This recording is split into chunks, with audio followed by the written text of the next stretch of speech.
You're listening to Precinct 444, a podcast network from the National Law Enforcement Museum. Today we're bringing you an episode from Icons, where listeners are introduced to incredible people working within the law enforcement community who have made a profound impact in our world. These one-on-one interviews provide insight into their lives and careers so we can better understand their challenges and recognize their bravery, commitment, and sacrifice. On this episode of Icons, Thomas is joined by Billy Williams, a former U.S. attorney for the state of Oregon and a state prosecutor, who will share his experiences in leadership roles spanning more than 2 decades. He also dealt firsthand with the rioting and protesting throughout Portland in 2020. As Mr. Williams so aptly put it, there are so many things that we can do better at if we drop the politics, the extremism, the name-calling, the belittling of people who have a different perspective than we do. And now for Icons, featuring Billy Williams, The Oregon Way.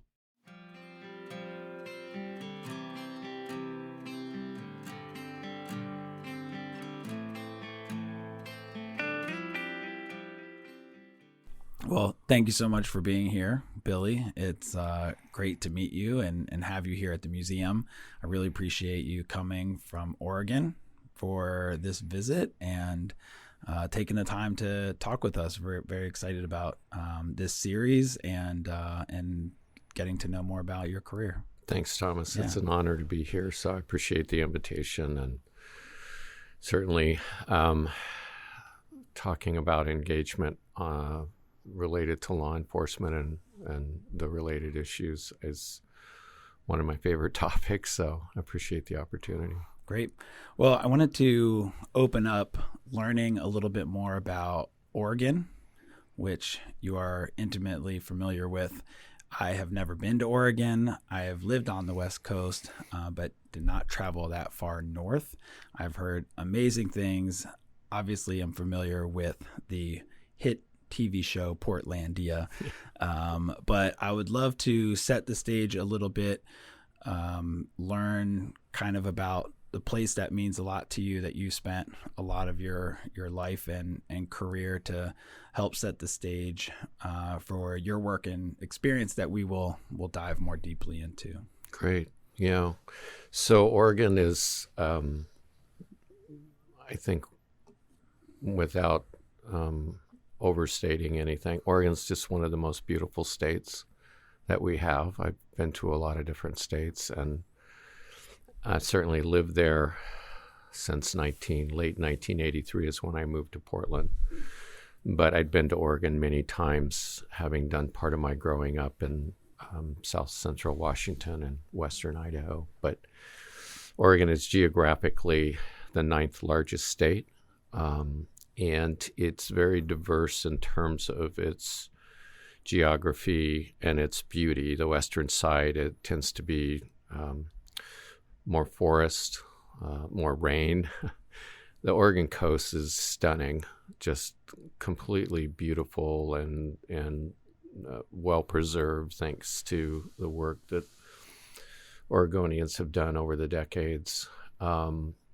Central Oregon is more high desert, also beautiful, where I've spent a lot of time, and then Eastern Oregon is just more remote. The Steens Mountains come to mind, the Burns area, Harney and Malheur County. Those 2 counties individually are basically the same size as the state of Connecticut. So we're talking about large areas, and Oregon is just very diverse, again, in terms of the geography. But I'd lived in Portland for over 30 years, and that's where I sort of started my career.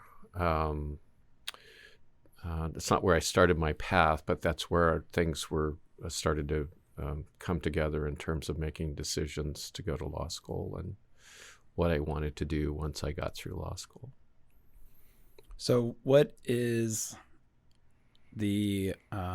what's the scene like in Portland? What are the people of Portland passionate about? How does that inform the culture there if one was visiting? So I would say up until 2020, Portland was known for its arts and culture, just a fantastic restaurant scene with lots of great restaurants. And one of the things I really, truly loved about living in downtown Portland, where I lived for most of that time there, was you could walk or bike everywhere and do it safely. And summertime and the fall is just a wonderful time. We always joke that summer started on the 5th of July because up until then you were going to have a lot of spring and June rain. But it was just, a very vibrant city, lots of high tech in the corridor west of Portland, and just a lot of people who like to get out and enjoy the outdoors. Because again, I think the Pacific Northwest in general is known for all things outdoors. If you enjoy hiking, biking, skiing, golfing, whatever, and I enjoy all of those. And then the pandemic hit. Obviously, it impacted everyone in the world, including Portland. And then things truly changed after the murder of George Floyd, like in other cities around the country, but in particular in Portland.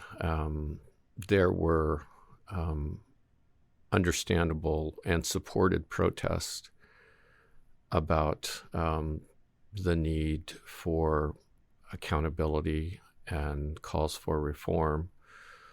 And then what started happening at night, once it got dark, then groups intent on destroying businesses and buildings and engaging physically with police officers took over. And they started a process that, in my view, was destroying downtown Portland. Businesses began boarding up. Those who didn't board up just went through repeated episodes of having their windows broken and damaged and things stolen. I mean, it's a big Apple store in downtown Portland, and that was hit really hard early on. And it just wasn't safe, and it got worse.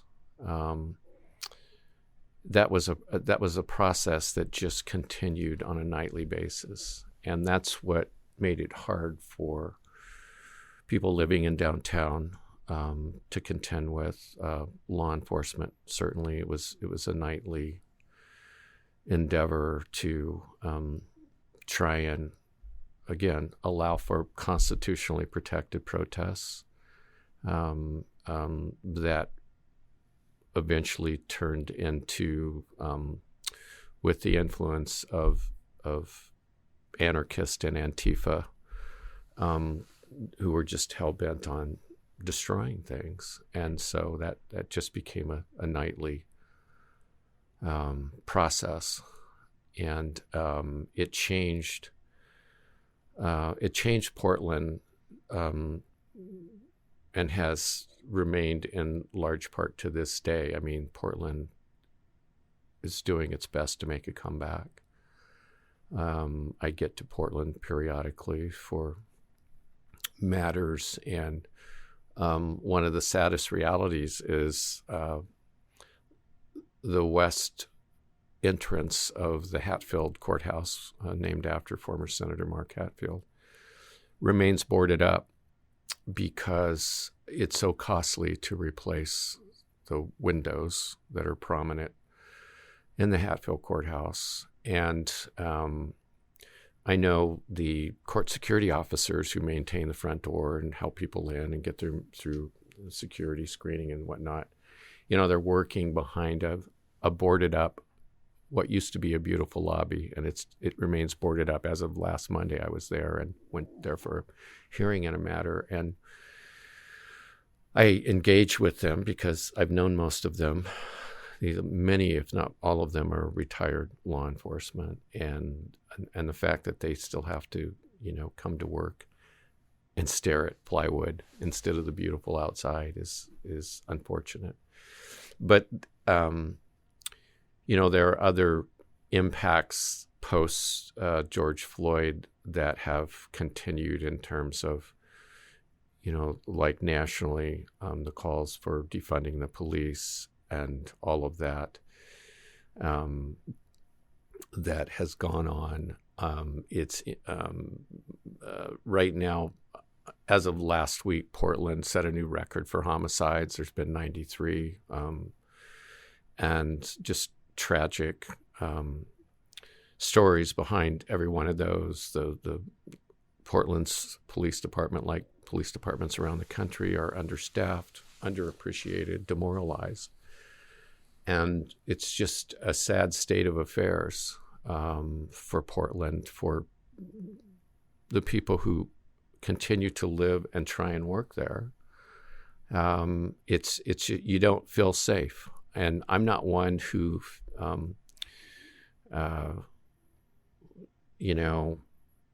I don't think ever felt unsafe until 2020, and even wandering around in parts of downtown Portland. It's an open-air drug market because of a ballot measure that was passed in 2020 to decriminalize possession of all drugs.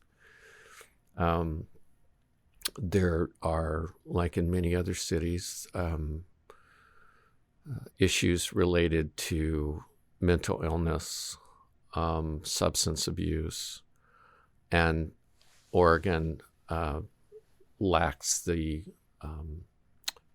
resources and facilities to address that on a local as well as a state level. That's part of litigation that I'm involved in right now, having to do with aid and assist evaluations for individuals who've been charged with crimes. And this is something that's been going on for over 20 years.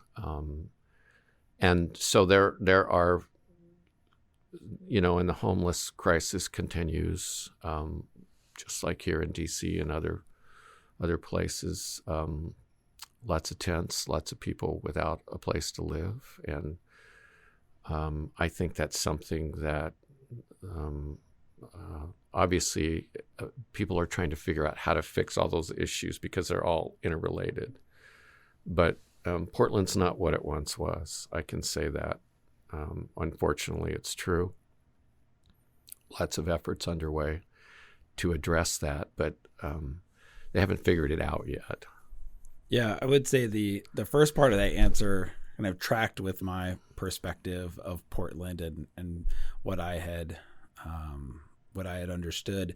And then in 2020, as you mentioned, we saw things on the news nightly that were occurring there that was just a level of violence and anger and stress that I've just never kind of associated with that part of the country. Mm-hmm. And on some part, it's a little naive to think it's not everywhere on some level.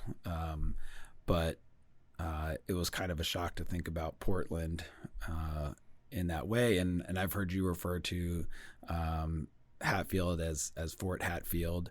And I've seen the clip of you, speaking with the news anchors there right in front of the courthouse, and everything's boarded up and there's trash everywhere. And, I just can't imagine, as a public servant, having given so much of your life to supporting that community and that state and the people within it on just a number of levels and issues, to have to experience that. I'm sure that was very hard. And just wondering if you could talk a little bit about that moment when you were talking to those reporters. And, I know they were trying to pull you in a couple different directions, but, I thought you did a good job of, standing your ground and, given some really strong opinions on what needed to happen. Yeah. Well, prior to that morning, I had been engaging with different community leaders. I remember going to a town hall that was televised live by I think it was the ABC News affiliate, Channel 2. Anyways, at that town hall, that was an opportunity for me to go and listen, and community members, including a number of members from young Black men who were standing up and speaking out about the impacts of their growing up and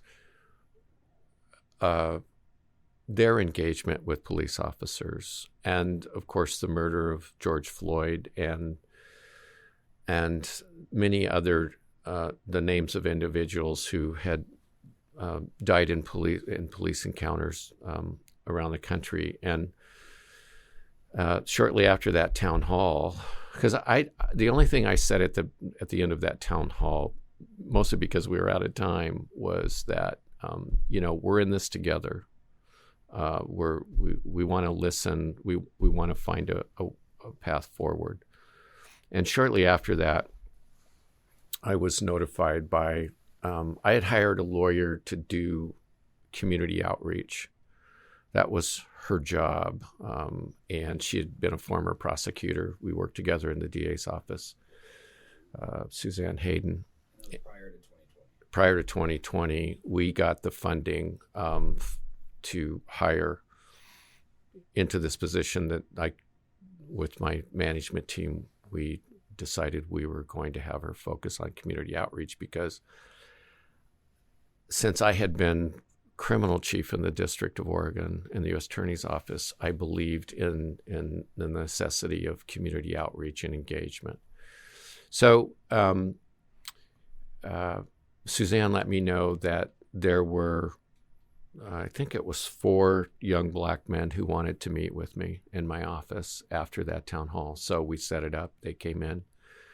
And what really impressed me about engaging with them was they wanted to know how and what could be done so that their voices were heard and not hijacked, was the terminology they used. And I think that's a good term by the anarchist and Antifa and the people, essentially bringing a bad name to the process of protesting. There were many, many protests that went on in Portland that were, no violence involved. One in particular, individuals laid down. There's a number of bridges in Portland, and I can't remember how many people, but it was a couple of thousand at least, who laid down on one of the bridges into the main downtown core of Portland in protest over what had happened. And there's a picture of that I've actually used in presentations that I made to the U.S. attorney community in that fall of 2020. But their frustration was that they were trying to become leaders in the protest movement, but they were being undercut by people who wanted to do nothing but anarchistic violence. And so we had a great conversation, and really all I could tell them was, 1, be safe, and 2, don't stop speaking out, because they had a powerful message. And I had served as on the board of directors of the Urban League of Portland for 5 years. So I have been committed to justice and change for a long time. That was just a wonderful opportunity to work with the Urban League and members of the community. But the problem was that violence, that happened nightly, just continued. And I remember seeing the Hatfield after the first weekend of just true destruction of the courthouse. And I had been asked to go to a press conference with Mayor Wheeler to talk about what was needed, community safety, engaging in lawful conduct versus unlawful. And I remember thinking, I was angry when I saw the Hatfield. It was just, it was only the beginning of the destruction. So I went there spoke out at the request of Mayor Wheeler, and the violence just continued. Obviously, in many cases, it got worse. It led up in part to that engagement with members of the press, and I thought there was a reluctance by the media to really make a distinction between lawful, constitutionally protected protest activities, which no one in law enforcement has a problem with, and violence, criminal violence. And so after what I said at the press conference, and then after the engagement with the television news reporters, I either got lots of support, nice emails from around the country, or I got hate mail, one of the two. And I got criticized sometimes by people I'd known for a long time, who wanted to portray me as someone speaking out against protesters, which is not true. But that's just part of it. That's the craziness that was going on. And we had took several weeks after the violence started to get embassy fencing. It had to be shipped out from out here in D.C., is my memory, by the Marshal Service, or Federal Protective Service, rather. And so it gets there, it gets put up. It just, in some ways, it invited more people to try and crawl over the fence and break it down and yada, yada. And people trying to break into the courthouse. And then there are, I think, 3 or 4 other federal properties in downtown Portland that we had federal law enforcement from a variety of agencies and ultimately from around the country trying to protect it and those properties. And that that summer was, and frankly into the fall, was just a nightly engagement of just craziness. I remember most of us, because the pandemic was going on, but I know I was still coming in every day, and a fair number of the managers were as well, and we were trying to keep people safe at home and working from home. But I felt, and I was the leader, I needed to be there. And so we would put painter's tape over our vehicle license plates. And I had requested and received bulletproof vests for the people who were spending nights in the courthouse. Our criminal chief and violent crimes chief at the time, and others, individual AUSAs, just, would trade off spending nights in the courthouse. There was tear gas. We had gas masks. We had bulletproof vests. If you walked outside of the embassy fencing around the courthouse, there was a Starbucks kitty corner across the street. And what would happen is people who hung outside the Justice Center, which is where the city police department is, and there's courtrooms in there, state courtrooms. Anyways, there was always a group of people, and if you went through the gate in the fence, they would run across the street and try and, they would swear at you, say really unfortunate things. And what they wanted to do was get you to fight them.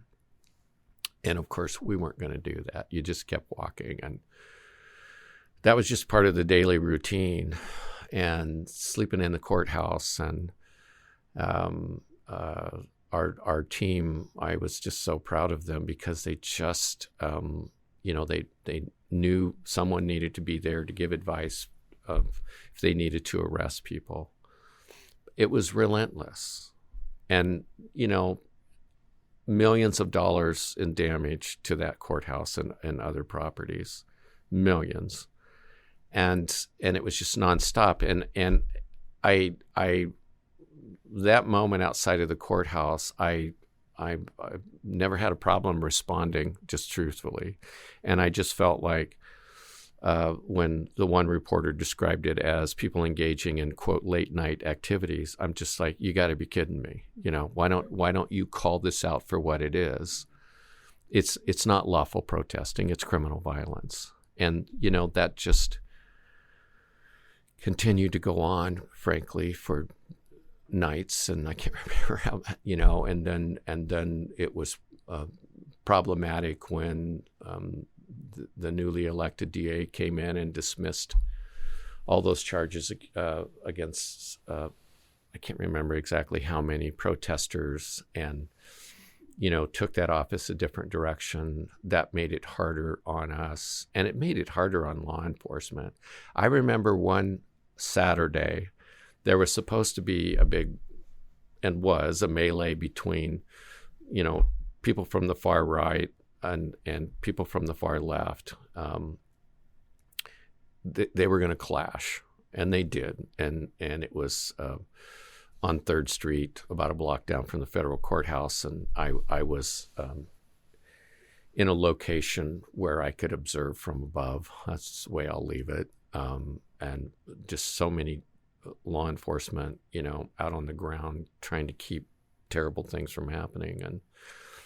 And then I was walking from my office over to a different building, and there was a young Multnomah County Sheriff's deputy who came up to me, and he said, "Hey, I'm an immigrant from one of the South American countries," and I apologize, I don't remember which country, but it just struck me when he said, "Thanks for sticking up for us. We're just trying to do our jobs," and that just stuck with me. I didn't know him from Adam, and he just took the time to come up and thank me, and that just really made my day. Even though walking back from the observation point, yet another person comes running up and is just swearing at me and, doing the usual stupid stuff. And it was such a crazy time because there were, the politics of the moment, if you will. I mean, Mayor Wheeler was up for re-election in a very tough campaign against someone who was much more to the left, if you will, and very vocal, and I spoke almost daily with Mayor Wheeler's public safety advisor, Robert King, longtime Portland police officer, who's a friend to this day, and trying to engage and keep things on track for law enforcement, which I used the phrase during that time, during many Zooms with our law enforcement partners and others who called from D.C. Look, I said, we do things the Oregon way. Politics are what they are. I viewed my role as being very apolitical. And by that I mean, when you're in law enforcement, you don't pursue people based on politics. It's conduct. It's what's the law? What's the conduct? Does it violate a law? Do you have the evidence to pursue a prosecution as a prosecutor? Do you have the evidence? Is it the right thing to do? And it didn't matter. I mean, we dealt with, for the longest time, they're still dealing with it. The fact that Portland was a sanctuary city. Oregon is a sanctuary state. And so they're at odds with federal law on immigration. And so we found ways, I found ways, and my team found ways to work with sheriffs who were the brunt of the whole sanctuary counties and city issues. And they were caught in the middle of state law versus federal law, and I'm a big believer in the supremacy clause of the Constitution when it comes to all things, whether it's immigration or drug trafficking or whatever. There's a reason we have a supremacy clause, because there's greater interest at stake. And so, knowing law enforcement was caught in the middle, I would always tell them, look, we're going to find a way to just be good partners and, politics be damned. And during the summer of 2020, there was just lots of politics within the state of Oregon, like every other state, every other city, and from here in D.C. as well. None of that was helping us at all. And so my focus remained, whether I was talking to the mayor of Portland or talking to leadership at the Department of Justice or leadership at Homeland Security. We had a visit from Acting Secretary Wolf, and that was very, controversial. Twitter war going on, if you will, between the president and the mayor.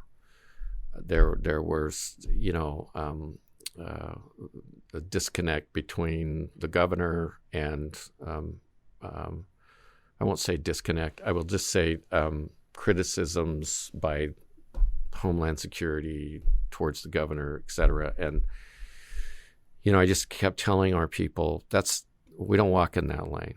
We're going to walk in, public safety, supportive law enforcement, and engagement with community members, which is what we'd been doing for decades. It's what I've done and I did in 31 years of law enforcement. I don't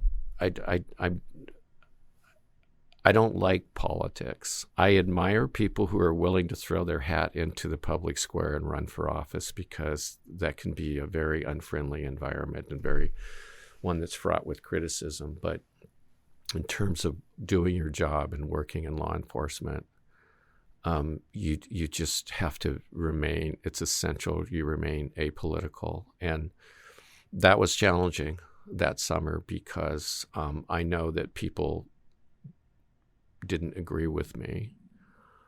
And I'm fairly confident people at Homeland Security didn't agree with me. But when I had the chance to engage with Secretary Wolf in my office, I just explained to him, I know my district very well, whether it's in Portland or rural Oregon, because I've been all over Oregon. I've been through the Malheur occupation, the water wars, if you will. There was a water war going on the summer of 2020, so part of my time was spent in Klamath Falls, Oregon, trying to keep irrigators who were, some of whom the rumor was aligning themselves with Ammon Bundy from the Bundy occupation, to keep them from taking over a dam in Klamath Falls, Oregon. So I made 2 trips down there meeting with people who didn't like each other. That's what I was trying to do in Portland as well. I'd always believed in community engagement. I became remained good friends with leaders of the Muslim communities in Oregon. Wajdi Saeed is the executive director of the Muslim Educational Trust. They're headquartered in Tigard, Oregon, but Wajdi is an immigrant from Yemen, and there's still a program that was started. I think this would have been their 7th year this October, of Building Bridges of Understanding is the name of it. And we would bring law enforcement to sit down with members of the BIPOC communities around the Portland metro area to sit, share a meal, have conversations, have speakers. And I would usually be part of the opening ceremonies of that morning. And Wajdi and I and many others remain committed to you got to have that public engagement. And you can't be afraid to talk about hard subjects. And so I was, explaining this to Secretary Wolf, and no one locally would meet with him. Only our federal partners would meet with him. And, that's just the way it was. It was just, there's all the political nonsense that was going on back and forth. I just didn't get sucked into that. And I had a number of contacts with the Attorney General who would check in with me to see what I needed. Did I have what I needed? I always loved talking with him, A.G. Barr. He would ask me really good questions about, did I think of this? Did I think of that? Do you have what you need? And I had very honest conversations with him about what we did and didn't need and what wasn't going to work. And so, there were calls at the time, I think, by the president to bring in federal troops. And I told folks that wouldn't work in Portland, Oregon. That would only make it worse. We don't need it. We have the federal resources that we need. I mean, at one point, I called for 3 separate investigations of allegations against federal officers during the events of that summer. One was where a young man was hit by a plastic projectile and severely damaged. Another was when a Navy veteran was batoned by federal officers during a protest, and the other had to do with 2 individuals who were taken into custody. A lot was made about an unmarked vehicle, but unmarked vehicles have been used by law enforcement forever. But anyway, so I put out a press release, and because I wanted people in the community to know that I was being transparent, that I took the concern seriously, and that's what you do. You investigate allegations of misconduct, the same way there was an investigation and prosecution for the murder of George Floyd. That's our job. That's what you do, and you cannot be influenced by politics of the moment. So that's just, I mean, I have a friend who's writing a book about that summer. I bet there's a lot to write about. Yeah, there's a lot to write about, but again, in terms of the impact of the defunding of the police, demoralizing of the police, the impacts are felt to this day in terms of retention, early retirements or retirements as soon as people could leave. And those police departments nationally are impacted to this day, and they're dealing with increased violence on the streets of most major cities in the U.S., including Portland, Oregon. So that's another complex issue. Yeah. Going back to the position that you created for community engagement, could you talk a little bit more about that position specifically, a little bit in the nuts and bolts? I'm curious if that was an innovative approach, if there's a model there that other U.S. attorneys have within their office that does that type of work, and what that person did on a day-to-day basis and kind of what that led to. Yeah. So I can't tell you what the current status is if U.S. attorneys' offices have someone dedicated to that engagement. My belief was, as U.S. attorney, I was a convener, and by that, I loved trying to tackle challenging issues that were impacting the community, because there's always challenging issues. And so the reason I hired Suzanne at the time is because she had been the executive director of the Citizens Crime Commission of Portland for a period of time after she left the DA's office. And she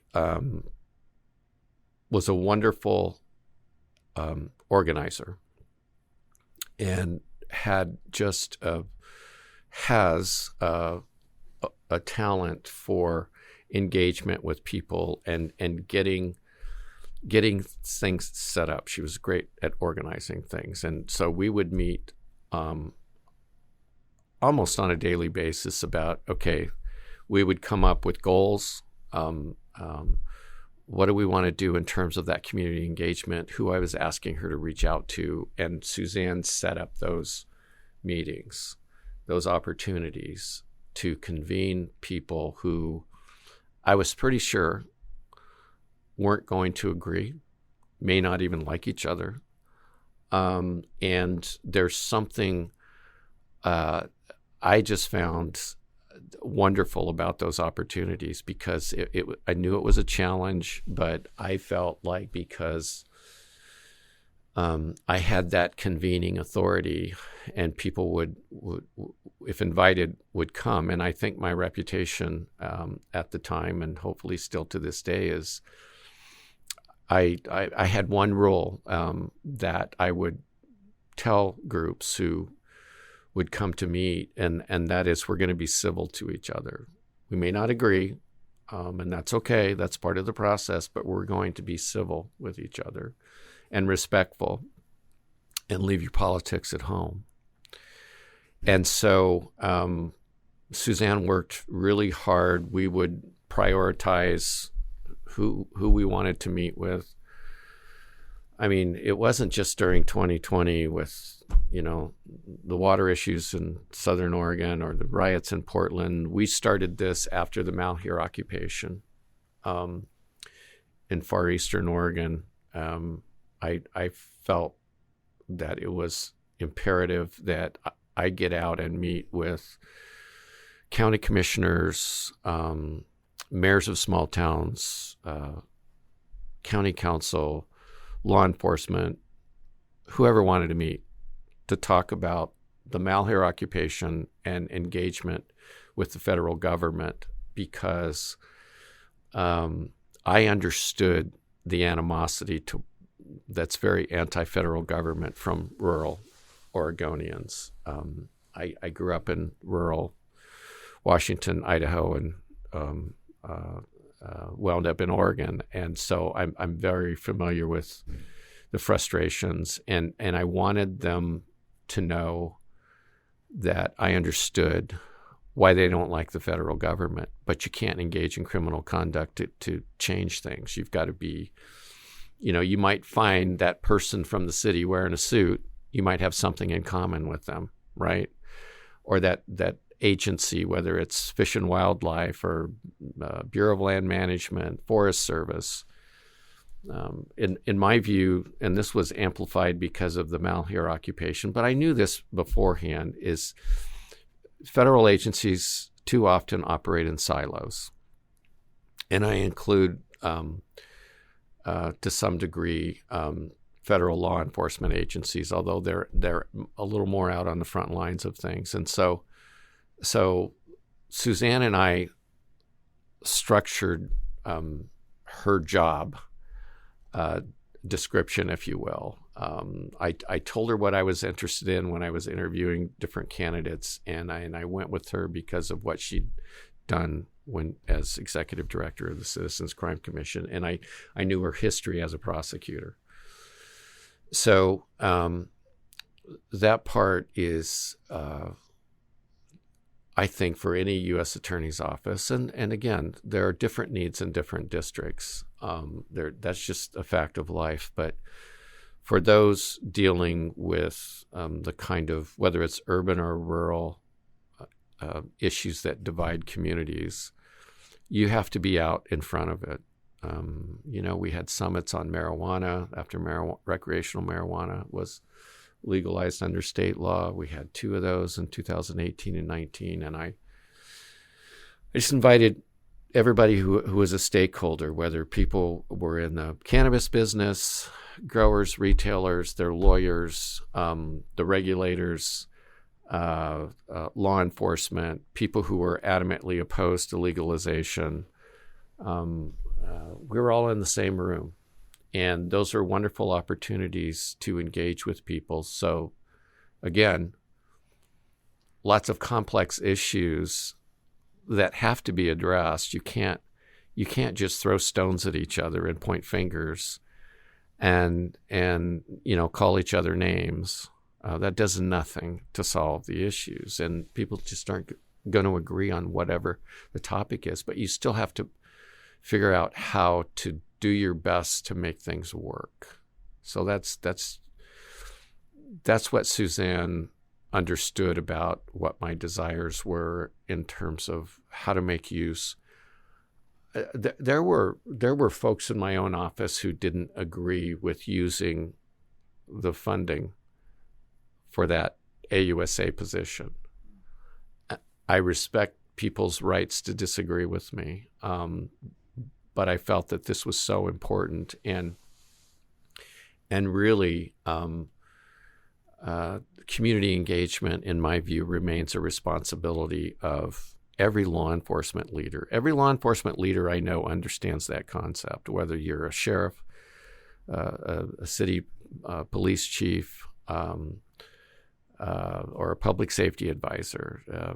You understand that. And obviously, having been a line AUSA and a line prosecutor in the state system, I always appreciated the support I had from whoever was in charge, my supervisors, the elected DA in Multnomah County, Mike Shrunk, and the U.S. attorneys that I served under, including when I was a law clerk in the U.S. Attorney's Office.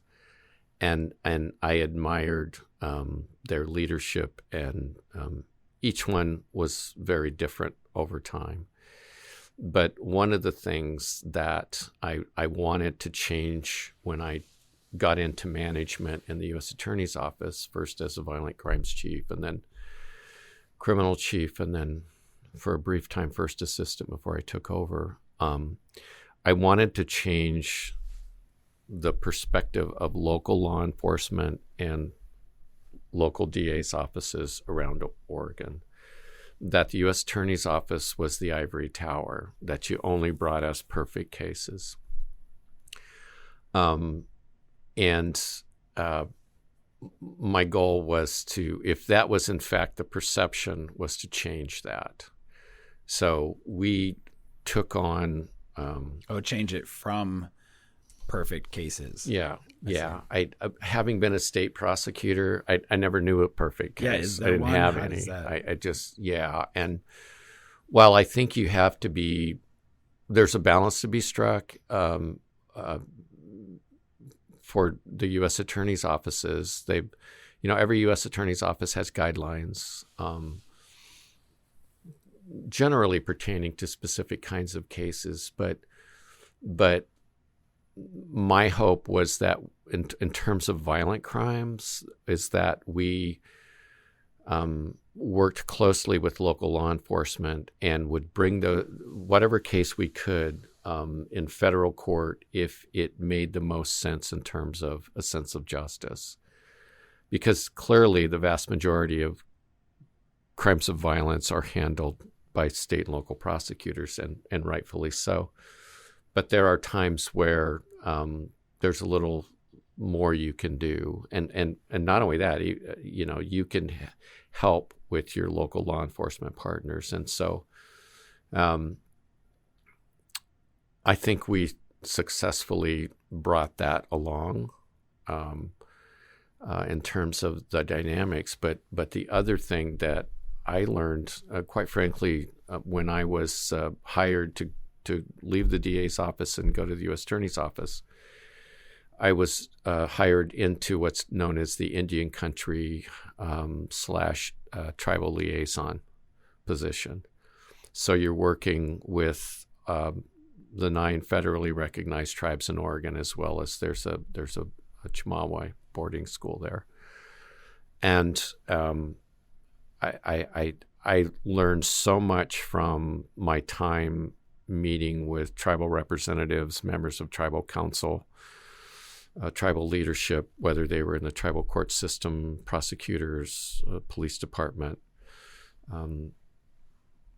That was a wonderful learning experience for me about being a good listener.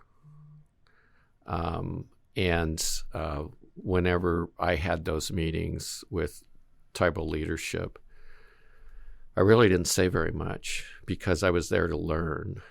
And it takes time to build those relationships that are based upon trust. and it's trust that I have to this day. Just on the flight yesterday, tribal leadership from 2 of the Oregon tribes were on the flight for hearings here in D.C., and I have wonderful friendships with them that were built up over a 21-year period, because if they knew if there was something I could help them do in terms of engagement with state government as well as federal agencies, that I would do it. It was a priority. And so, that's part of the history of why I felt so strongly about maintaining that position. And engagement, community engagement is everything in terms of building relationships. Yeah, I imagine that people have different perspectives on crime prevention, but I see that position as preventative, as being Absolutely. able to get in front of different issues that are occurring in communities that over time build up. And then you have the wildlife refuge occupation, Mm-hmm. which, as you said, was something that's been going on for a long time. And so having a person in that position, I can see that as a good investment in that prevention. I think for many offices, and again, I don't know what the current lay of the land is for the U.S. Attorney community, and I'm sure that U.S. attorneys in the current administration have a good understanding of that with the issues that they're dealing with. I just had a meeting, a wonderful, almost a 3-hour meeting with the person who took my place. I met with Natalie last week, and just she's doing a great job. She understands the importance of that. It's a priority for her. And so, this is how, this is why when issues come up that are tied in with public safety and community perspectives on law enforcement, which, everyone can agree there's work to be done to build up trust. And again, I don't know any law enforcement leaders who have been or remain in their positions who don't understand the need for that community engagement. And it's a priority for them. And I think it should be, because part of rebuilding law enforcement and support for it is having the trust of the community. If you don't have that, you're not going to have it. You're not going to have that support. And there are a variety of ways that you can go about building that trust. But you got to roll up your sleeves and get out there and not be afraid to get yelled at. I've been yelled at. I've been called names, whatever. I'm just like, that's part of the job, right? You just, it's like, what is your focus? And I remember in one of those trips, post-Mal here, meeting with in far northeastern Oregon, a county commissioner was kind of going after me over the whole prosecution of the 2 ranchers, the Hammonds. And I let him finish. And I said, look, sir, I get it. I understand. I said, I grew up in the country. I've worked in a sawmill. I said, you mentioned that you worked in a sawmill. Well, so did I. I was a tail sawyer and piled lumber and learned how to run different saws and stuff like that. And that's how I got through college. And so I said, I grew up helping my grandparents on their farm in the summer. And I understand your anger. But taking over a wildlife refuge isn't the answer, And he and I'm going to see him again in January. And we had such a great conversation as a result of him understanding we had something in common. I wasn't just a goofball in a suit from the city. I get it. So again, very important in terms of building relationships and trust is you got to get out there and get in front of it. wanted to ask about the Citizen Crime Commission. Was that an oversight board? What was the... No, it wasn't an oversight board. It's an organization that just engages with citizens, with businesses in the Oregon metro area, and engaging on the issues that are important, that impact law enforcement and community trust. And I viewed that organization as essential as our others. People, again, it goes back to my basic concept of you have to be willing to engage, whether or not you agree with people, find some common ground, some understanding, and otherwise you're never going to fix the issues. They're just going to get worse, in my view. Mm-hmm. Yeah.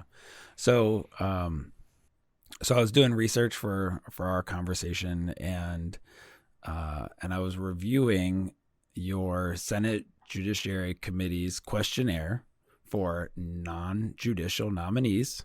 A little light reading, that I like to engage in. And I was scrolling through all of your employment history, and I'm going down, and there's U.S. attorney and district attorney, public defender, trial assistant, and then all the way at the bottom, my surprise, during the summer of '82, aboard the Orion salmon trawler. Yeah. What was that experience like? And so did they, I guess my question about the application was, did they ask you to go all the way back to your first job, or, a certain time period? It was interesting that it was such a non-legal, employment experience. And I'm wondering if in the nominee or the nomination process, did they ask you about it? Were they, interested at all? I don't remember being specifically asked about that. I remember it took me several weekends of filling out that questionnaire. I imagine. Including I don't think I could. Trying to find the addresses of where we lived when I was a kid. Yeah. I remember reaching out to a couple of my siblings going, do you know what that address is? I have no idea. I know everything about you now, Billy. Yeah.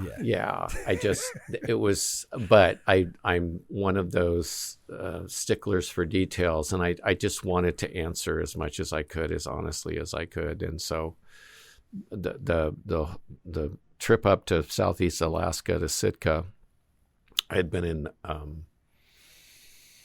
grad school that I started right after graduation, and I had heard from my employer. I had one of the jobs I had in college. I worked at the student bookstore. I started out stocking shelves, and then I became a clothing salesman for a couple of years. But my boss had also went to work for the university president as sort of his. She was a cook for him as well as in charge of entertainment. And so I was a bartender for the president of Washington State University, Dr. Terrell, for a while. But she had a daughter who worked on a salmon trawler up in Alaska with her boyfriend. And I always thought, that sounds kind of cool. I think I'm going to take the summer off and go up there. So I bought a one-way ticket from Seattle. I show up.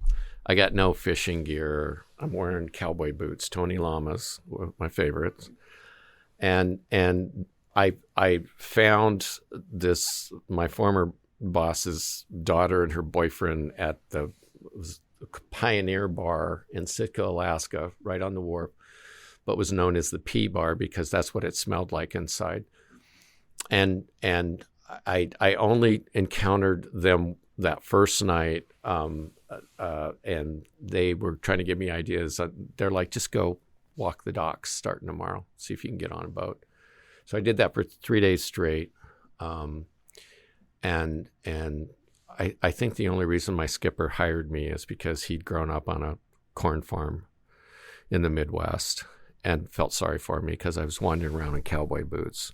So he gave me the money to go buy some fishing rubber boots and gave me a hotel room for that night because his wife was on board. They lived in Fairbanks, and I had not had a place to stay those first few nights. So I was sleeping on the boats of people I met in the bar. I spent part of a night under the cannery wharf because it was dry. I mean, it was just, crazy. And I remember thinking, I'm going to have to figure out how to get back to Washington because I'm not going to get a job. He gives me a job. And I knew how to run gear, hydraulics, the gear up and down. You lifted hydraulics cables with like 50 or 60 pound balls on the end of those. And then about every 12 feet was a leader that had a hook on it. And so I ran the gear up and down, and pulled in the salmon. And that was an adventure of a lifetime. And we fished until we heard over the radio that the season was closing like tomorrow. And my granddad had just passed away, so I wanted to get to his funeral. So I flew home got to Seattle, and then somebody picked me up from there so I could go to his funeral. But that was an adventure of a lifetime, engaging. We were mostly out on the water, but sometimes we were in Sitka.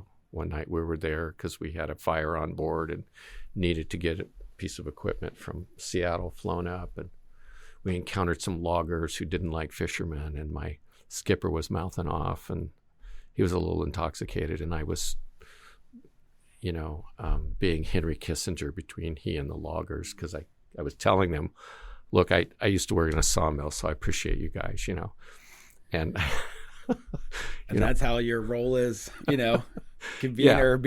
Right? Yeah, I've been kind of the Henry Kissinger between my siblings over complicated family issues over time, and it's just like that's kind of what I like to do. Yeah, right? Yeah. You mentioned your experience in the sawmill and how a moment far into the future you were able to use that to connect, with somebody that you needed to make some inroads with. And I know you've had, a bunch of different jobs early in your career that were not traditional, not following kind of a traditional, intern path through different law firms and, working your way up.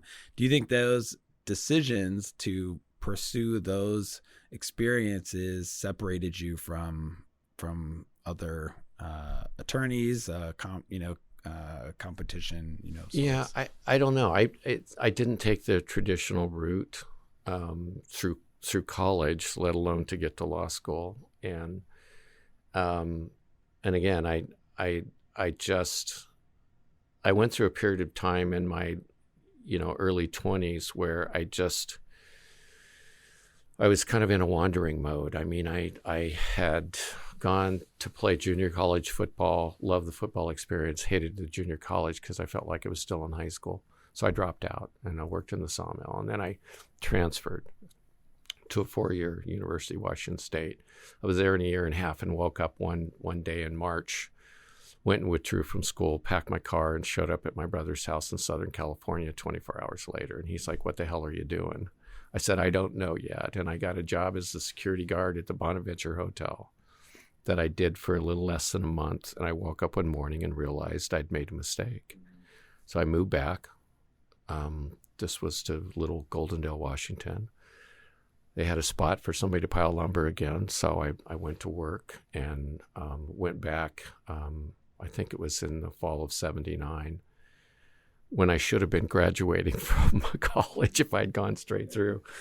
And I fell in love with school again. I'd always been a good student in high school. I was in the honors program and loved learning. But for a period of time, I just needed to wander. And what I think about, to try and answer your question, one of the things, I mean, I hadn't, you mentioned I'd been a public defender. I hadn't been a public defender. I worked at the public defender as a trial assistant and worked with some really talented, gifted lawyers who I remain friends with to this day. But when I clerked at the U.S. Attorney's Office, I had a couple of really good mentors who had done both prosecution and defense and wound up back as prosecutors. And one of them, Frank Noonan, had made the statement to me. We were having a conversation after he tried a case, and this is when you could smoke cigars in your office. And Frank just said, you gotta be able to wake up each day and look forward to what you're doing.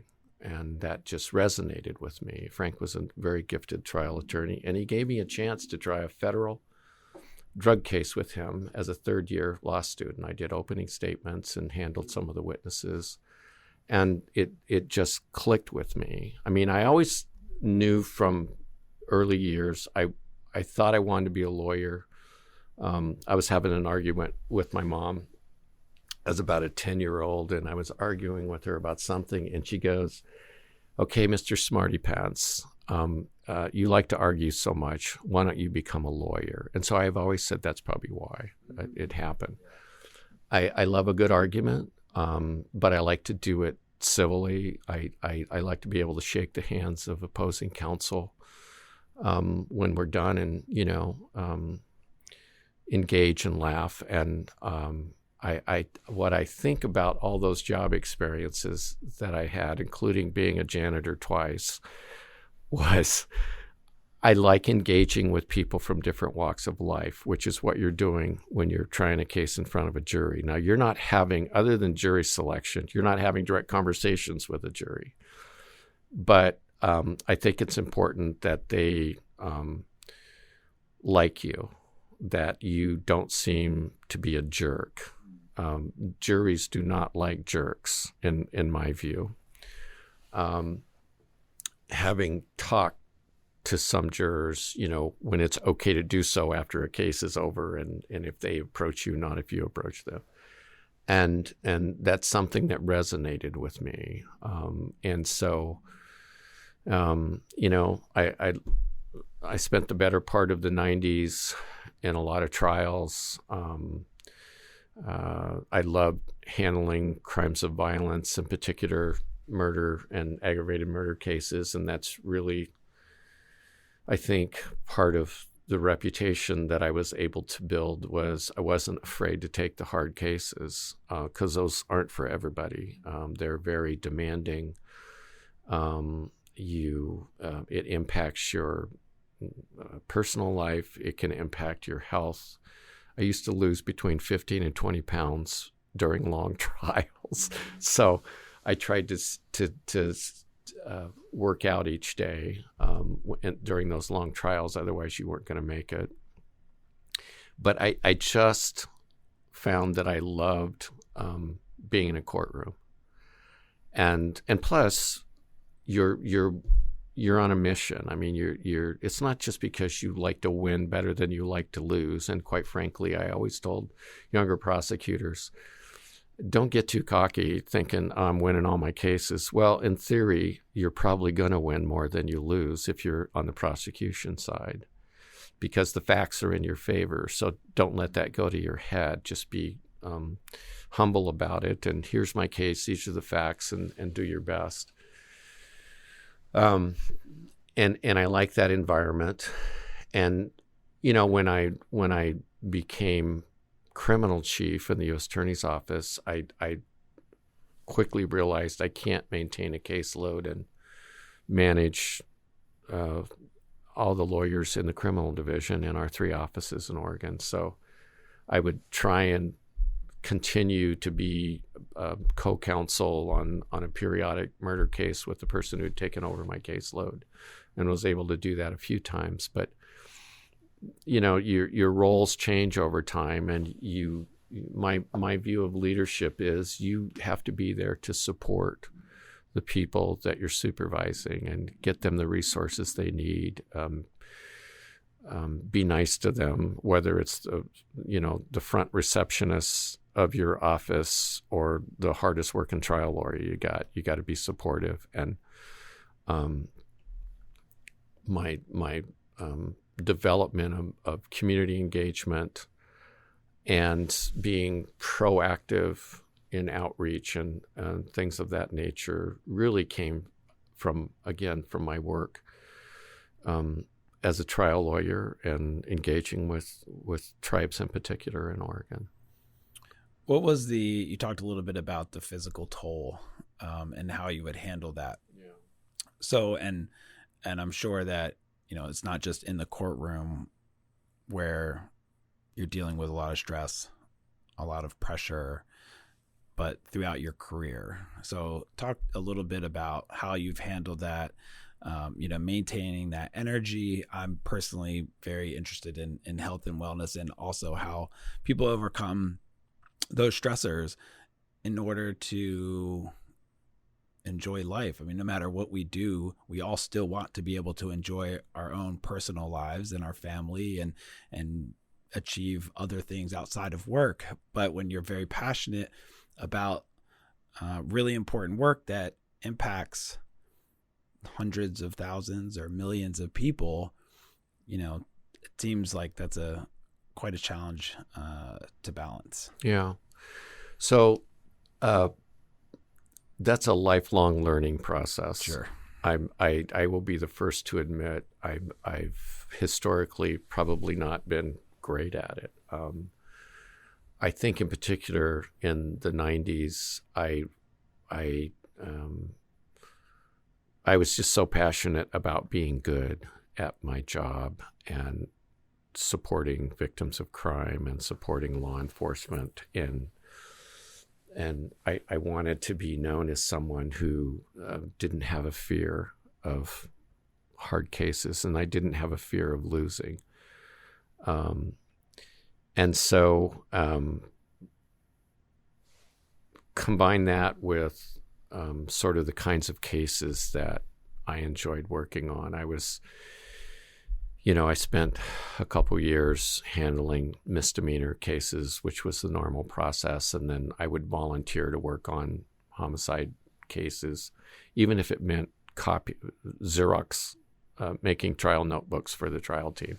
I just wanted to get to know them, and then I bugged the first assistant in the district attorney's office to get me involved in homicides. So he did, and then ultimately he and I handled 3 really hard aggravated murder cases.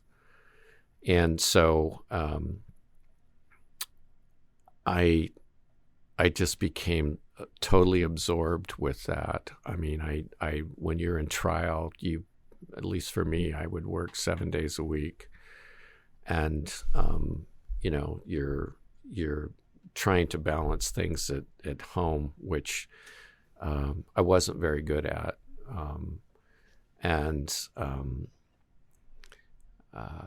but the subject matter wasn't a problem for me because, I dealt with child sex abuse cases and adult sex crimes and all kinds of assaults, homicides, and I went to, countless autopsies and met with crime victims' families and children, and I just found a way to compartmentalize everything. And by that, I tried to have this rule of thumb as that when I was able to go home, I didn't want to talk about it. I just would leave it in that box and keep separate, things that are going on at the office and things that are going on at home. That's a little hard to do if you're getting called at 2:00 in the morning to go out to another homicide scene. And so that has a tendency to take a toll. And I had, myself and several of my coworkers went through divorces during our tenures in the DA's office, and that was hard to do. And yet a part of it, I just think, was kind of the way I grew up, where you had to compartmentalize things that were going on at home, and always you didn't want anybody to know about it, let alone try and interfere with your life. And so I became good at compartmentalizing. Now, again, that takes a toll. And it's something that I can find humor in all these years later, and at the same time, when you're going through, it's not so funny. But at the same time, I don't, there's all kinds of books out there about, finding balance in life, and I've tried reading some of them years ago, and then I just realized the onus is on me to find that balance, and I would say I've done my best to get better at it over time, but I don't claim to be a master at it. This is true for so many people, as you were describing, trying to find that balance, and it's something I think you need to consciously work at and realize. Something I wasn't good at was saying no. Like I don't want to go to the third homicide in the same week as I did one time, which I've relentlessly teased my former supervisor about in the DA's office. But I didn't know how to say no, because I just felt like they trust me. Not everybody was trusted to handle homicides, and I fortunately built up a reputation where I was trusted, and I like that. And so I don't know. I don't have, again, I wouldn't be a good lecturer on how to have great balance in your life, because I haven't always been successful at that. Do you think if you had not compartmentalized as much and opened up about it, or had that dialogue or that communication with your significant other, that would have helped? Or was it, were there factors in your behavior then that could have changed the outcome? And I'm only asking for all the future DAs out there and U.S. attorneys. Well, I think, maybe some of this is generational, where I think that I've met lots of younger lawyers who they understand. I think they have a better understanding of the need to try and do that from the get-go. It's just, I'm not one who likes to dwell on the past. I just find that to be kind of a waste of time, and you have to be able to acknowledge your mistakes, learn from them the best you can, and move on. But I'd certainly advocate for more balance. And I know one of the things I really enjoyed doing as U.S. attorney was I would wander the halls of our 2 floors in the Hatfield, but also when I went to visit our lawyers and staff in Eugene and also Medford, is just sit down with people and ask them how they're doing, how are their families. I really enjoyed that, because the people who had an influence on me when I was younger were those that would stop by and check in. How are you doing? What do you need? Do you have everything you need? They would ask about, how are things at home, things of that nature. And so that's something that I felt was really important as the leader of the office. I traveled a lot, so didn't always have the kind of time that you would like to invest in that, and it is an investment. But for younger DAs, younger people in law enforcement, you in particular in law enforcement, you daily, when you put on that uniform and say goodbye, you don't know what you're going to be facing that day, and hopefully you come home, right? And so you encounter sometimes the worst of people, the worst of situations, and then sometimes you find yourself in the best of situations, people helping each other, citizens stepping up and doing the right thing.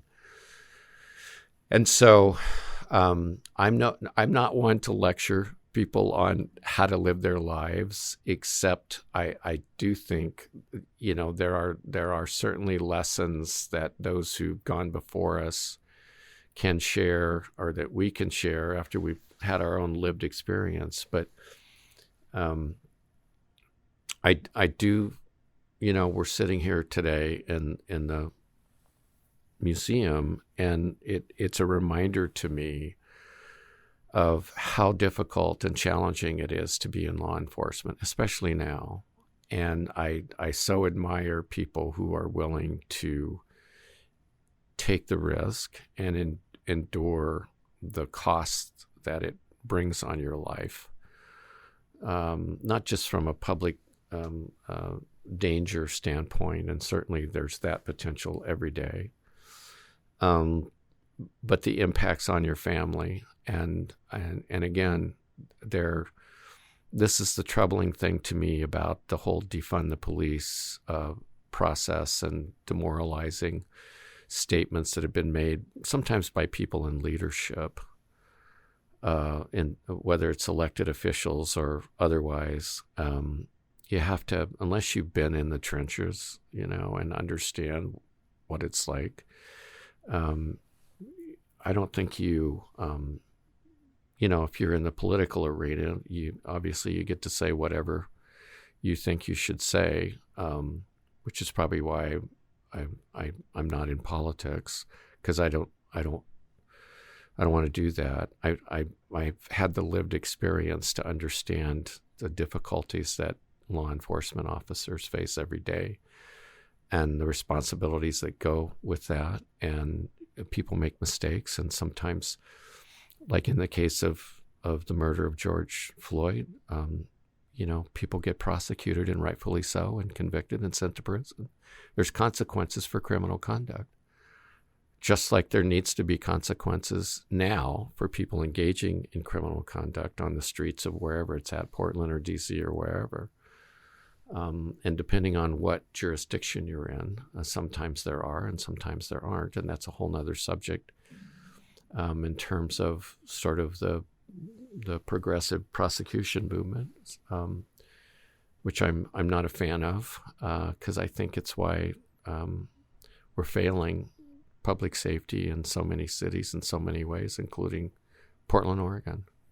You seem to have a really good grasp of the impact these issues are having on law enforcement officers themselves.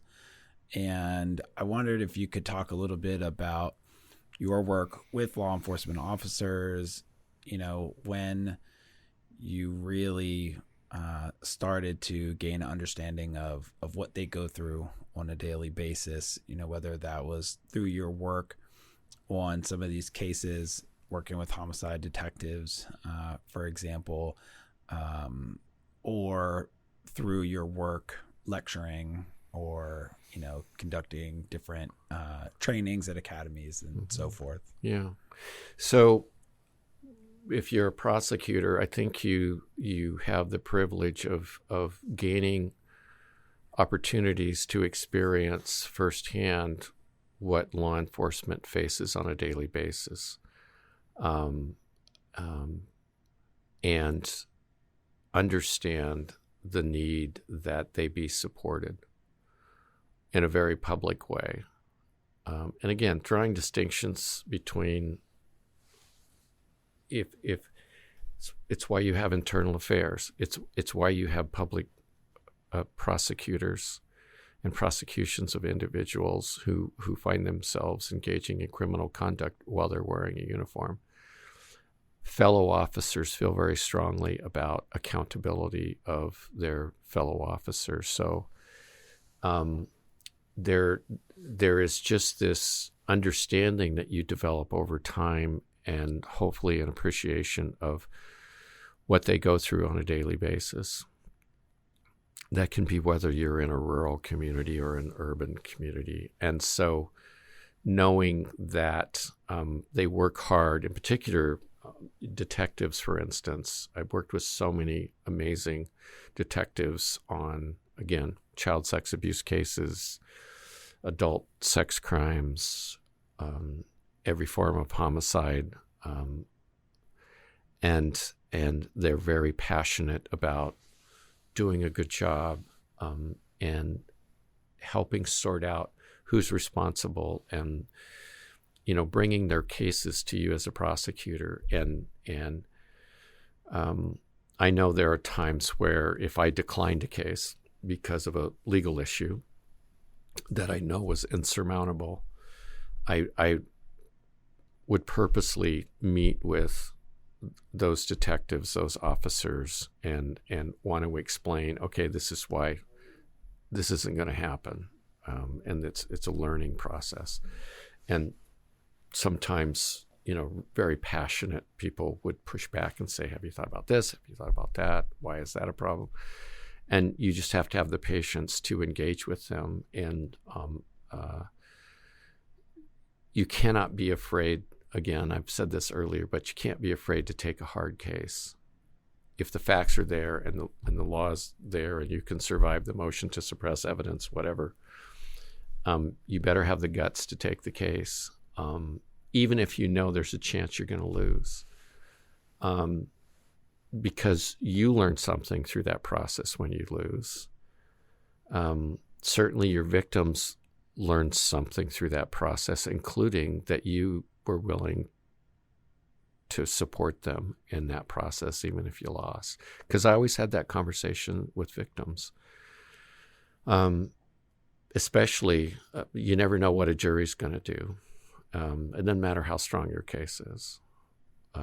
And I think most victims appreciated that honesty.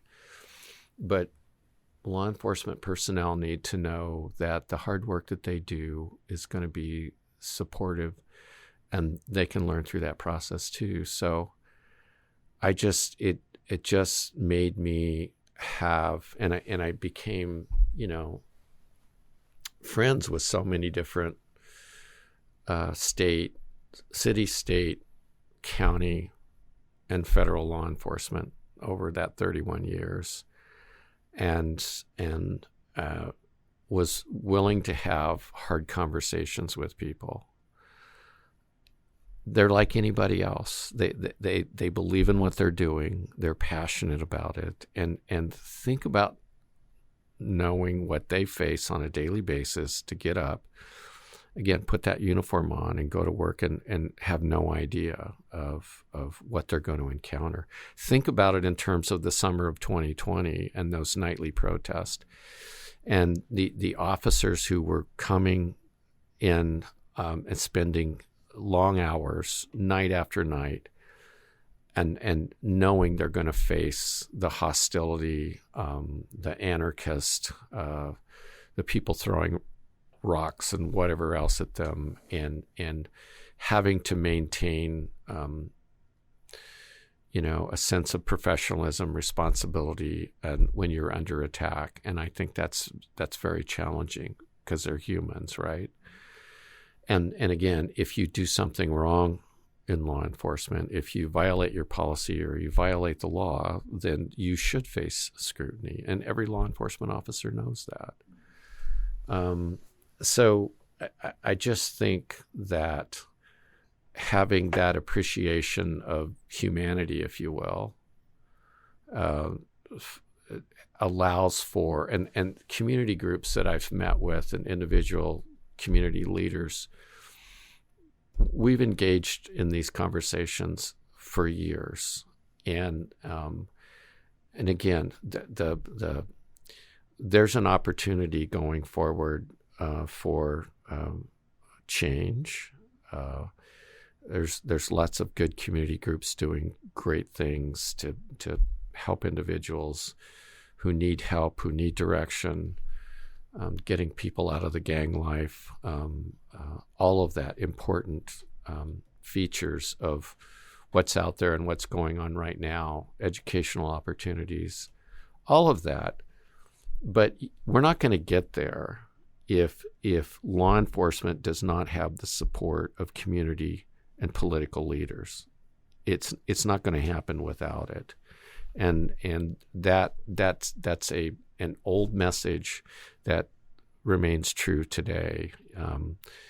I stay up on what's going on because I'm just passionate about it. And there are so many people in all walks of life who are fighting for the right things, and you can do this in a non-political way, whether you're on the left or the right.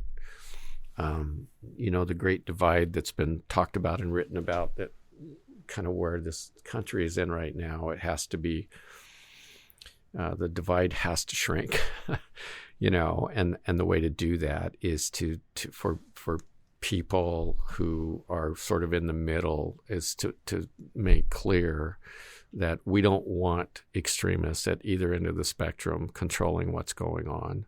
You need to speak out, and speak out boldly about it. And, again, to tie this back into law enforcement, we need to get back to supporting law enforcement, just like we need to support our communities, build those bridges of understanding, build that trust. You got to have trust. Otherwise, community members aren't going to want to like law enforcement. They have to trust them. So it's an effort underway. There's lots of things being written right now, proposed by people with lots of knowledge and experience. So I'm hopeful that process can occur.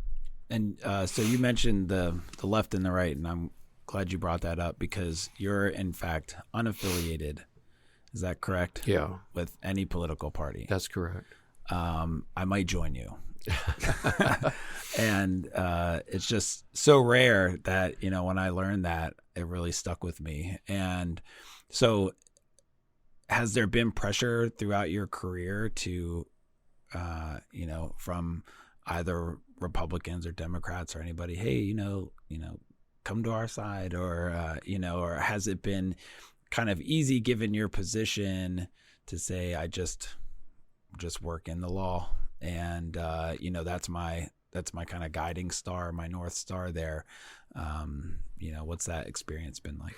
Yeah, I don't think I've ever felt any pressure. And look, I have friends who are like me, non-affiliated, but who are also conservative Republicans or moderate Republicans, just like I have friends who are moderate Democrats, and a little more to the left, if you will, whether it's the right or the left, whatever the correct terminology should be. But I've never felt pressure, because it's funny. I love the conversations that I have with friends. I'll give you an example. We were talking earlier about the bike trips that my wife and I love to go on with our friends. And even though all of us, I think, try not to get into politics, somebody usually one night after a glass of wine or whatever, brings it up. And everybody knows at this point where I stand, and I try and behave, but I love to engage. And my only rule of thumb is, I don't care what your position is, how strongly you feel about it. You have to be willing to listen to someone who doesn't agree with you. And so that's kind of my rule of thumb, where I like to, without stating whether or not I agree with them, is just sort of think, okay, so what would someone who doesn't agree with you say? What about this? What about that? I've never had any pressure. And that's one of the things that I've really loved about being in the career that I've been in, is nobody asked me what my politics were. When I interviewed to become U.S. Attorney, I had been U.S. Attorney basically the last, almost the last 2 years of President Obama's second term, just by happenstance. I was the first assistant, and something happened with my predecessor, and so the Vacancy Reform Act comes into play, and I was. It's very common for the first assistant to be named the acting U.S. Attorney as a matter of law. I was appointed by then AG Eric Holder, and it goes by periods of days, and then A.G. Lynch reappointed me, and then ultimately I was appointed as interim U.S. Attorney by the Chief Judge in the District of Oregon. It's by statute. And so 2016 election comes around, and lots of stories in the media in Oregon about what prominent, Republican is going to be selected to be the next U.S. Attorney, and lots of names of individuals, most of whom I didn't know. I knew one of them, and again, I usually the process in Oregon is there's a committee set up by the senior senator, and anybody can apply, which is a great system. And that wasn't being announced, and so I got a call one day from someone at Maine Justice asking me if I would be interested in applying. I said I am, and so that started the application process. I had an interview with a committee, White House counsel, and people within Maine Justice, lots of people, that first interview, and then I was invited back for an interview with the AG Sessions and the Deputy Attorney General Rod Rosenstein, who I knew when he was U.S. Attorney in Maryland, and then I end up being nominated. But before that happened, I had my friends reaching out to me saying, "What are you going to do? There's no way you're going to be U.S. Attorney. You don't belong to a political party." And I said, "Well, I'm just going to keep my head down and keep working. We'll see what happens." And they were shocked when I ended up being nominated, because it had to do with, they knew I wasn't political. But in that process, back to your question, no one asked me what my politics were. They shouldn't be asking. Sure. It shouldn't matter. Right. Now, whoever's in the White House has the right to, through the process and whatever leadership they pull together to make these selections, they have the right to choose who they want to. And you know that the clock is ticking once, if you are lucky enough to be selected. So I felt blessed. I just figured I was going to do the best I could. I had the support of law enforcement in Oregon, which I will be eternally grateful for. I had the support of tribal leadership. I had the support of leadership in the BIPOC community. And I have always been truly honored by that. And so what I loved about my time as U.S. Attorney is nobody asked me what my politics were, because it cannot matter.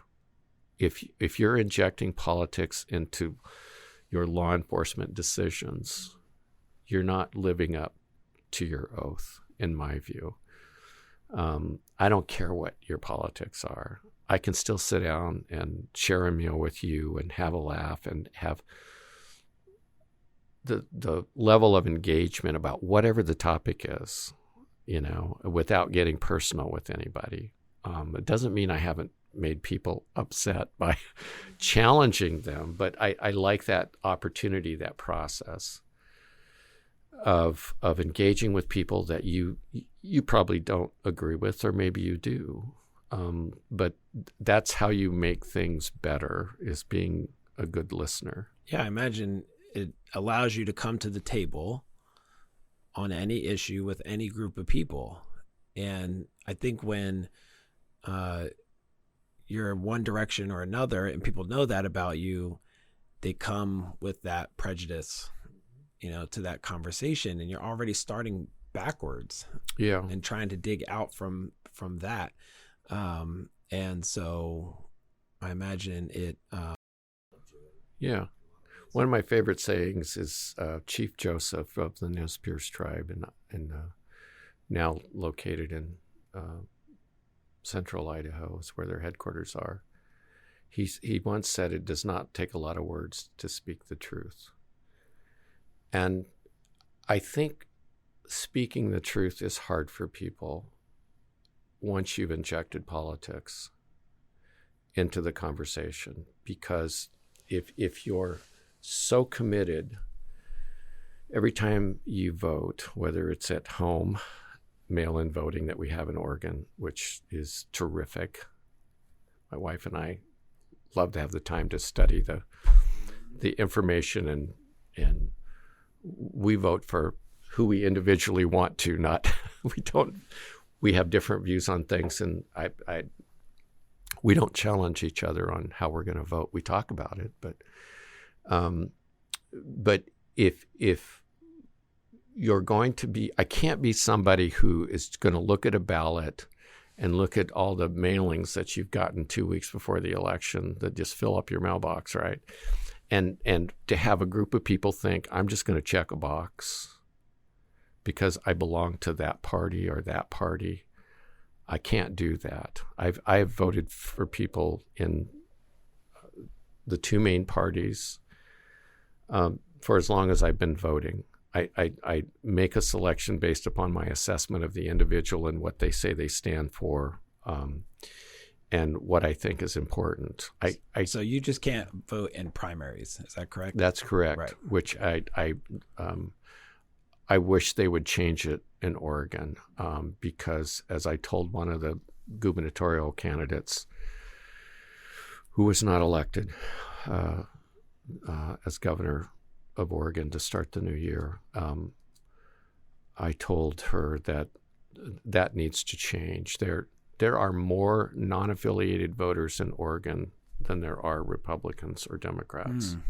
Interesting. Which is very interesting. And so those non-affiliated voters play a huge role in terms of who they make their decision to vote for. And I love the fact that it's just somebody said, "Oh, you're an independent." And it's like, no, that's a label to me. I'm not a registered independent either. It's fine. You get to be whatever you want to call yourself, however you want to believe. I don't care. That's your decision. But it's also in my view, part of the reason why this country is so divided right now is because of political partisan gone mad, and the extremes of both parties who've just lathered up this hatred and vitriol for each other. And I wish they would stop saying, and again, I'm talking about the extremes of both parties, stop the extremism and get back to the art of compromise and knowing not everybody's going to agree with us on any particular issue, but there's compromise to be found and get things done. I mean, when you think about why it's been so long since we had immigration reform, which is so needed in this country, and other issues, whether it's to the legalization of drugs or legalization of marijuana on a federal level, and whatever the subject is, how about if you stop asserting and putting down the person who doesn't agree with you? Like I've experienced that on so many topics, and think about, so what's in the best interest of the country for the people, respecting the fact that people are going to disagree.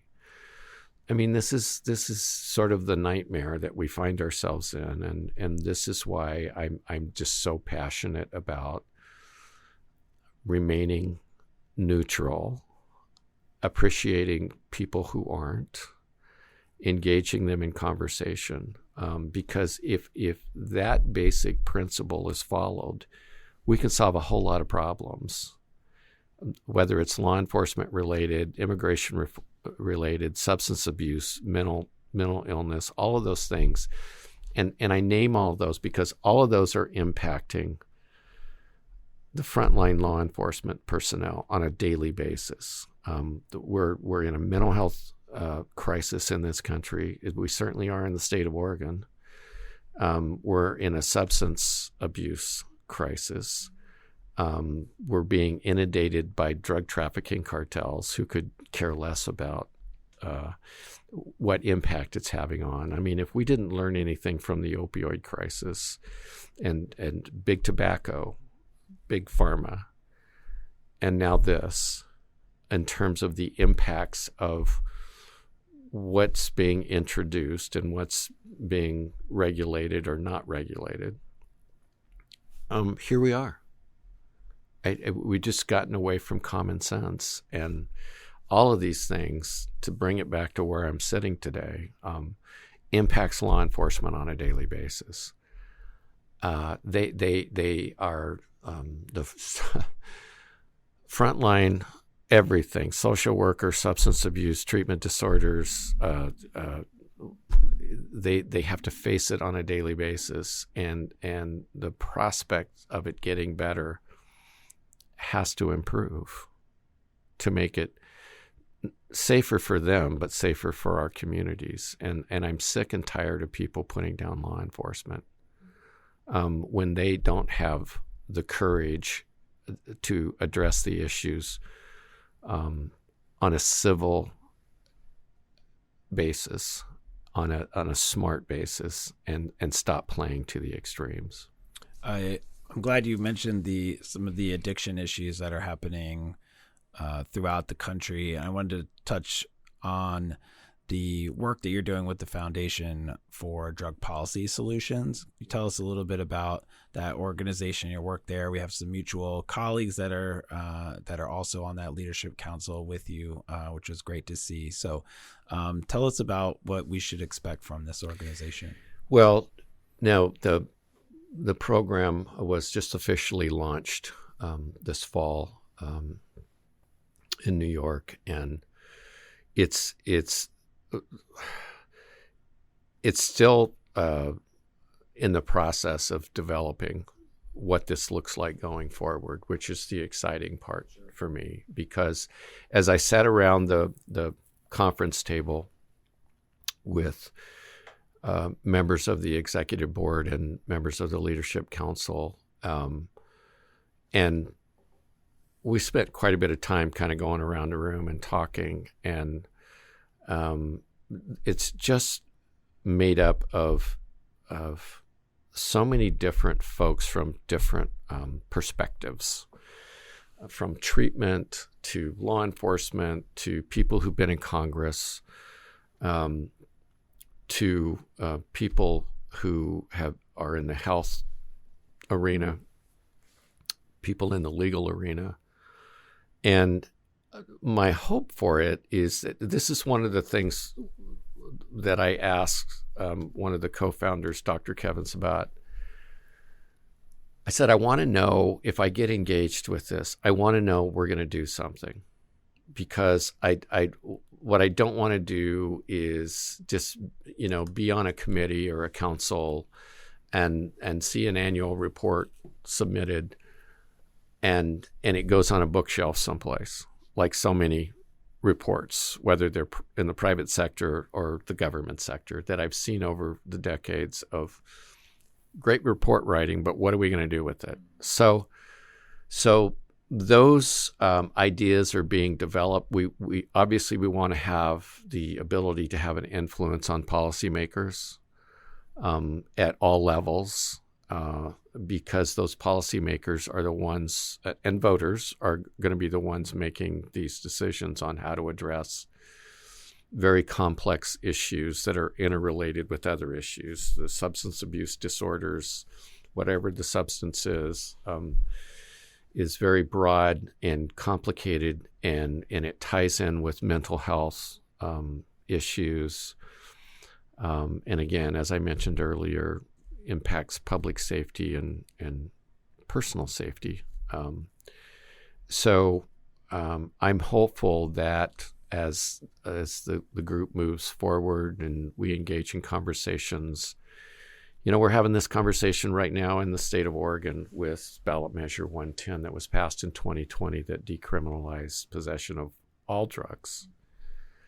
And I attended a talk on this. I wasn't a participant, a speaker, but a guest.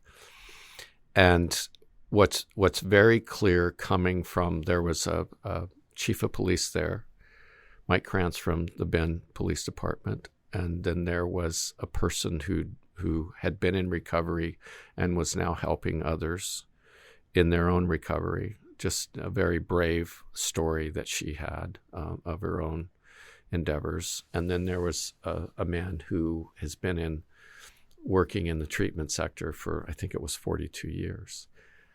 And everybody agrees right now, the current state of affairs in Oregon under Measure 110 is that it's a disaster. It's why we have open-air drug markets in Portland and other places in Oregon. It's why the addiction rates are skyrocketing. It's because this measure was passed with good intentions, thinking we don't want to have someone go to jail just because they have an addiction. No one can disagree with that basic concept. But what we don't have are the treatment facilities in place. That takes a while. That takes funding. That it's been a slow process. All of that should have been in place before Measure 110 went into effect. The proponents of Measure 110 promote the idea that, well, we're modeling ourselves after Portugal. Well, the difference that Portugal had was they had those measures in place before they decriminalized it. They have treatment facilities, and they also have an accountability component. Because right now, if you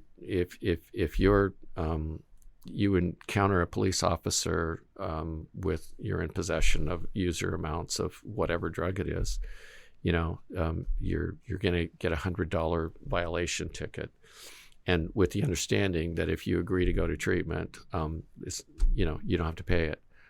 Well, gee whiz, if you're in the pitfalls of addiction and you really think and you're not ready to quit, because everybody knows it can take multiple attempts at treatment. So that's a joke. Police have stopped issuing those citations, those violations, because it's a joke, because no one was showing up in court, and they don't have the resources to do that. So here we are, again, good intentions, under the banner of, helping people rather than sending them to jail with no way to truly help them. So, again, going forward, I'm hoping there's, a new governor coming in January, who, has a lot to take on. And, what I'm hoping is, since the election is over, you can, hopefully drop all the politics behind the stances and everything, and people actually find ways to come together to solve the problems. Because if they don't, it's just going to get worse. And the cartels are loving Oregon right now, because they can inundate the state of Oregon with fentanyl. Fentanyl is a huge issue. Methamphetamine has historically been a huge issue. Do you think the cartels? It's why the black market for marijuana remains the biggest market in the country, whether it's California, Oregon, Colorado, whatever state it is because they don't pay taxes. They don't. They're not regulated, of course, and they know that. So they're going to. People need to understand the willpower and the absolute hell-bent on destruction they represent in trafficking their goods. I mean, Sam Quinones noted this in his book Dreamland, talking about the opioid epidemic and how the cartels out of Mexico were, flying their dealers in to cities and small towns all over the United States and getting people hooked on heroin and other drugs who didn't have access to opioids anymore. Is your advice for other states going down this path to either A, don't do it, or B, get those treatment centers and accountability measures in place before you do? It's both. Don't do it.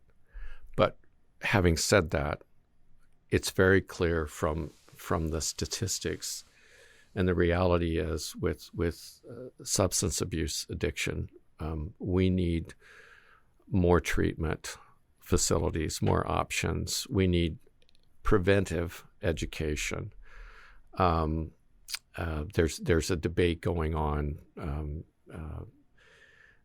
in the politically as well as the treatment communities about prevention versus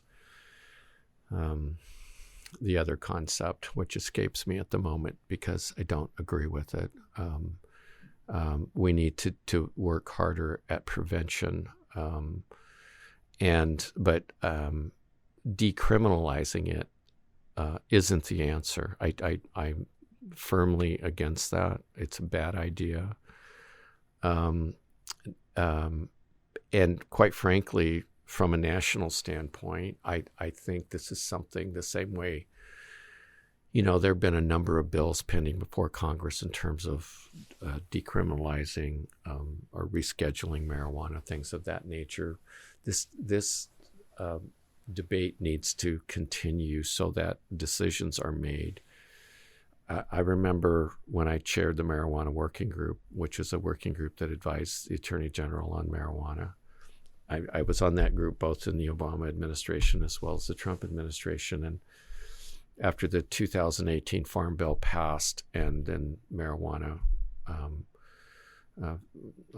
fell under marijuana products, CBD products fell under the FDA, and then hemp fell under USDA.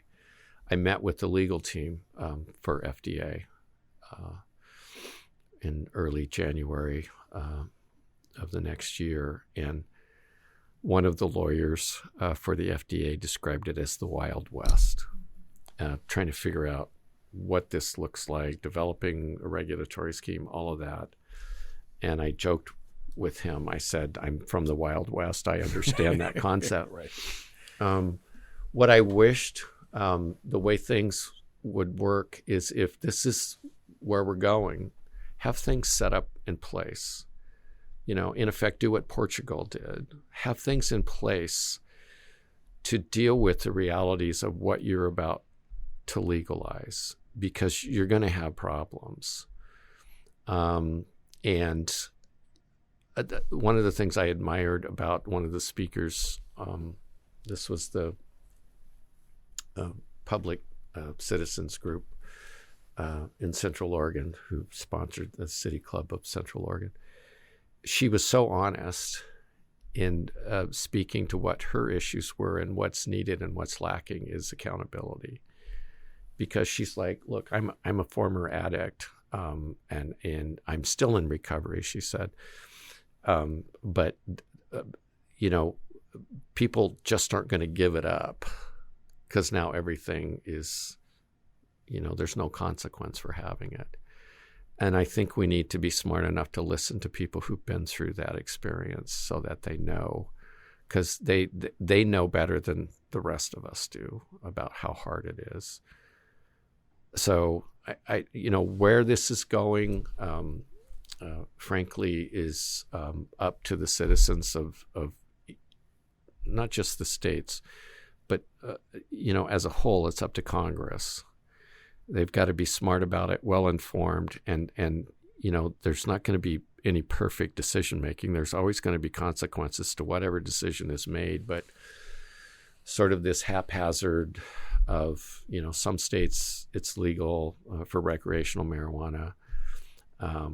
Some states, it's not. I can't remember what the current count is of those states where it's been legalized.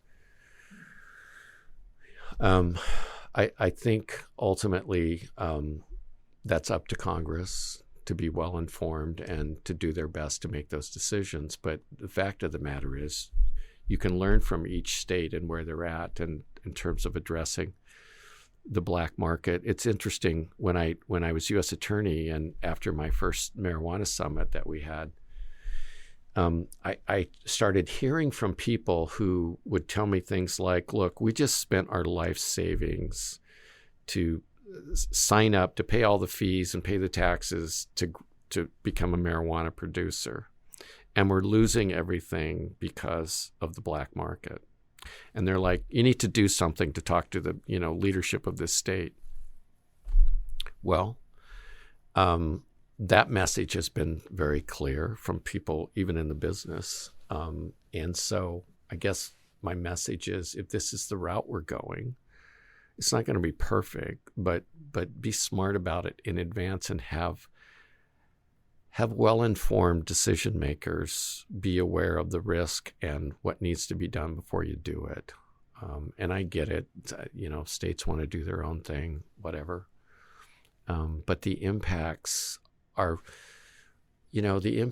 what taxpayers spend millions and millions and billions of dollars trying to fix what could have been done a little easier, a little better, if it had been more thought out, and not just hearing, the voice of people with the most money getting their message across. I don't know. This is the hard part. Yeah.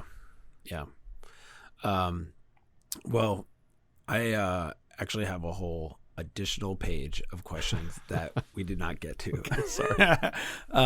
And I would have loved to, and I think we're just going to have you back for a whole nother episode. Yeah. Be happy to do that. Yeah. Before we go, I wanted to just ask if you have any parting words, any final thoughts. Yeah, I appreciate the opportunity to sit down and talk, and I know I've done a lot of talking. I enjoy engaging with people on hard subjects, and my final thoughts are: there's so many things that we can do better at if we drop the politics, the extremism, the name calling, the belittling of people who have a different perspective than we do. This is across the board, whether you're in law enforcement, you're in politics, you're in science, or whatever, right? Lots of decisions that are made have so many far-reaching consequences, right? And so my parting thought is people need to remain open-minded, engaged, whatever their perspective is, respect each other, talk it through, and then realize whatever decisions are made have consequences. Some of those can be anticipated, and some can't. There's so many collateral damages that go on from decisions that are made at all levels of government or the private sector. And if it's one of the things that I'm excited about in terms of the Foundation for Drug Policy Solutions is understanding the significance of collateral damage to everything we do. And so what my parting thoughts are, if we have a greater appreciation of the respect for each other, the decision-making process, and understanding whatever the decisions are, whether it's on the ballot in terms of voting or decisions made in state, local, county, or federal government bodies, the unanticipated collateral damage is going to be there, and you better be prepared to address it. But it's so much of that collateral damage is avoidable if people just step back and frankly drop their politics and just look at what the issues are and do your best to make a decision. Nobody's perfect. We all make mistakes. And then my final parting thought is I appreciate what the museum represents on behalf of law enforcement, and I would hope that my friends and colleagues from around the country have a chance to visit the museum and understand the significance of it. And I think in particular, the families of officers who've lost their lives in service to the public. So I love what this organization represents, and there are good people out there. In the vast majority of people in law enforcement are there because they have a true sense of public service. Otherwise, who would do it, given the risk involved and the toll that it takes? So I just appreciate what you all are doing and what you represent, and it's been an honor to sit down with you. Thank you so much. Yeah. I couldn't agree more. Appreciate it. Yeah, I really, really appreciate you being here. It has been an honor to sit here and listen and ask questions. So thank you from me as well. Yeah, appreciate it. Thank you.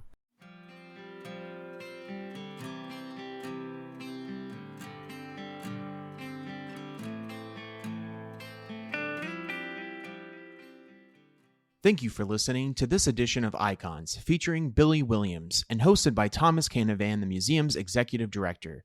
We hope you found this conversation enlightening and will join us again for another edition of Icons, where we introduce listeners to incredible people working within the law enforcement community who have made a profound impact in our world. These one-on-one interviews provide insight into their lives and careers so we can better understand their challenges and recognize their bravery, commitment, and sacrifice. Please subscribe to Precinct 444 on your favorite podcasting platform to stay connected and to receive our latest content as soon as it drops. We would love to hear from you. Send in your questions, comments, and feedback to precinct444@nleomf.org. You can help us make our content even better. The National Law Enforcement Museum is located at 444 East Street Northwest in Washington, D.C., and is dedicated to telling the story of American law enforcement. We expand and enrich the relationship between law enforcement and the community through educational journeys, immersive exhibitions, and insightful programs. Find us online at lawenforcementmuseum.org and stay tuned for more podcast content from Precinct 444. Until next time, stay safe. We'll see you at the precinct.